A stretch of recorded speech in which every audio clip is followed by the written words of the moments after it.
I'm Anthony Dayton, the Chief Product Officer at Tamer, and we're partnering with CDAO Magazine, the MIT CDAO IQ, and the International Society of Chief Data Officers in a series of interviews. And today, I have the pleasure of the company and opportunity to chat with Jude Schramm, Chief Information Officer at Fifth Third Bank, and Guy Perry with Procter & Gamble. So welcome, gentlemen.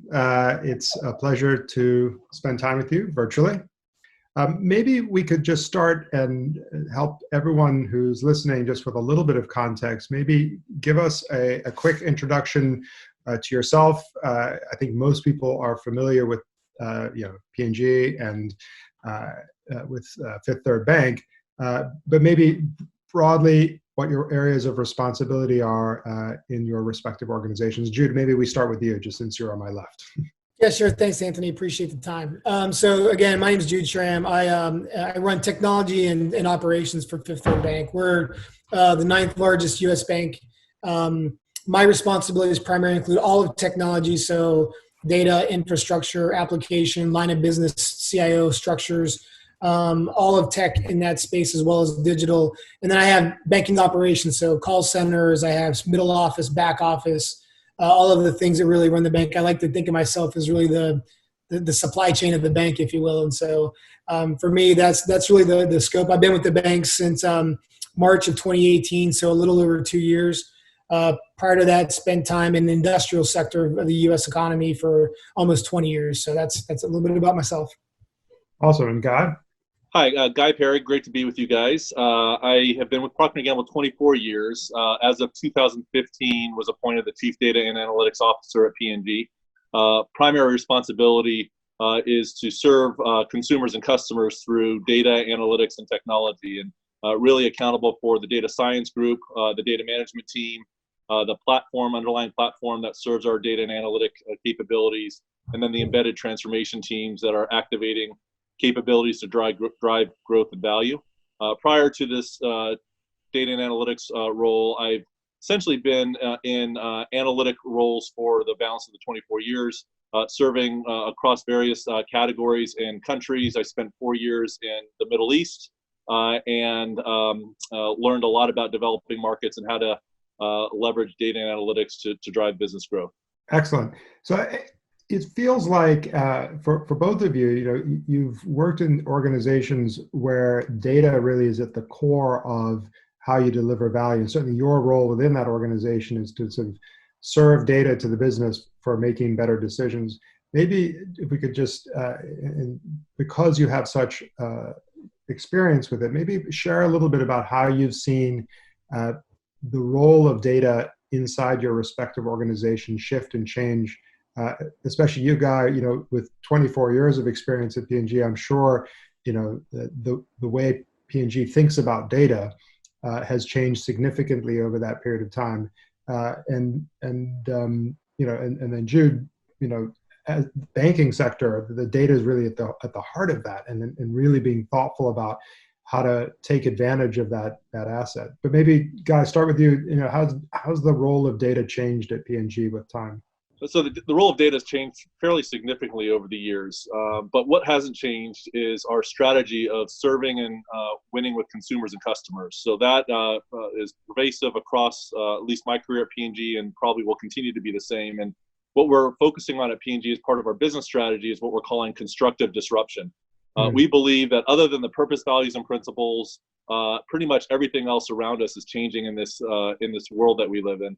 And our constructive disruption is really focusing on 5 key areas: is constructively disrupting how we do product innovation, packaging, how we communicate and market to consumers, how we distribute and engage with retailers and sell our products, and then lastly, how we provide consumer and customer value. So data is a kind of an underlying enabler for all 5 of those constructive disruptions. And we believe when we drive superiority across all those, we win and best serve our consumers. And so the role of data has really evolved into the new strategic asset.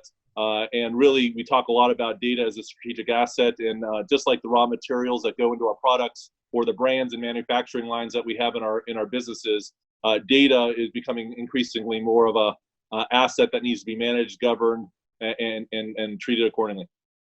Yeah, I mean, it's super interesting because we would think of P&G, the element of competitive advantage would be the manufacturing line or the marketing campaign or the superior shelf placement. But your point is actually at the core, all of those things are really about data, and you're willing to question everything as it relates to how you bring that to market. I think that's very similar in the banking sector. You know, all bets are off, right? It's a completely new world. We need to think completely differently about how we deliver, in your case, banking services. So maybe Jude, how's the role of data changed? So Anthony, it is a great question though, but from a banking perspective, we really think of our information in really two camps. There's the really idea of protecting customer information. There's data privacy and other things we have to do to make sure that when we have such sensitive information of a consumer of ours, of a customer of ours, that we're doing everything we can to give them the confidence that we can protect. I mean, somebody's financial information is about as personal as it can get. So we invest a lot of time in technology that as we're getting more and more access to more and more information, which that is, you know, you guys all know better than me, the exponential growth of data just requires a lot of investment on our side to protect it, even more so. And so we spend a ton of time doing that, thinking about all of the different data privacy laws going in state by state, at the national level. How do we always stay in front of and give that level of confidence to our customers? So you think about integrating our enterprise data organizations with our information security cyber organizations, they're blending together at a pace that we just had never seen before when you think about partnering on strategy. And then the second way is really about, and Guy hit a lot of this, it's really about how are we creating value for the customer?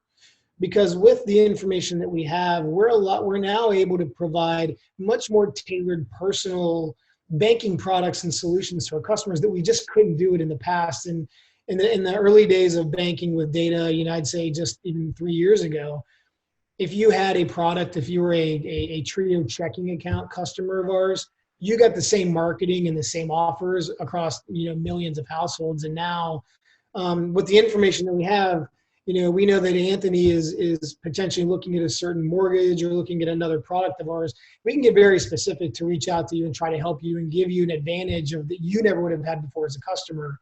And it doesn't feel like spamming and marketing. It's what we want to be, which is more of a trusted advisor and a partner to our customers that are trying to financially manage their world. And so that's the way we think about it, is how can we just come alongside our customers and utilize information to make their lives that much easier.